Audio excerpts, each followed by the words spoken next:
Twitter, it is an amazingly reliable source for people in a time of trouble, particularly like Hurricane Sandy, until sometimes it's not. Liz Heron is our social media editor. She's joining us right now to talk about how Twitter weathered through Hurricane Sandy. So you've been sort of monitoring all the tweets out there. Let's take the good and the bad of what Twitter can do. The good we saw last night and just basically in leading up to the storm was that people who were stuck out without power, they could still find out what was happening. Absolutely, Wendy. Yeah, you know, with a mobile phone, it was a very wired region, the East Coast of the United States, and people did have access to information that was still going on. A lot of people were getting tweets. There's ways you can get tweets without actually having internet or being on Twitter.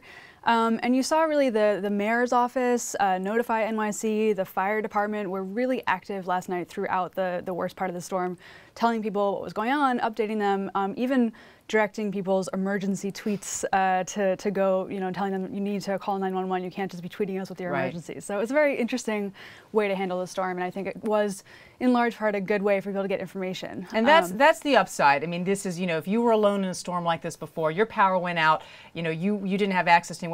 Nobody might not even know where you were if you were having problems. The downside is there are people out there who either through unintentionally or through bad intentions will put out erroneous tweets, and we were seeing some of that last night.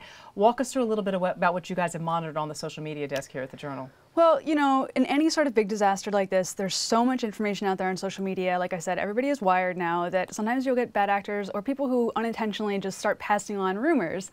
And sometimes they even make it into the media. So one really notable one last night was from a Twitter user who goes by the name Comfortably Smug, putting out a bunch of rumors, actually unconfirmed rumors, and one of them made it all the way to network television. So that rumor, was that about the New York Stock Exchange flooding? So he said, you know, the New York Stock Exchange is under 3 feet of water. This is live, confirmed, happening right now. And this is a Twitter user who's fairly well connected. You know, I think people really believed him at first, and you know, it made it all the way to CNN, and then the Stock Exchange itself had to sort of, you know, tell people, no, this is not true. It's completely fine. They sent out a live video feed of what was happening at the Stock Exchange.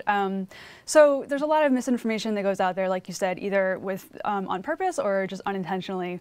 And there's also a lot of, you know, because everyone has a smartphone, they're taking a lot of photos. Everybody's a reporter now. Exactly. Right. And, you know, there was incredible images being shared, many of which were actually completely true, you know, of like cars floating down the streets in Manhattan during the worst of the storm. And actually, the CEO of Instagram said at one point, even before the storm really got started in New York, that there were about 10 photos per second being uploaded with the hashtag Sandy. So it's kind of like an Instagram moment. But there are, again, pranksters out there who are sharing photoshopped images or images from other storms in the past.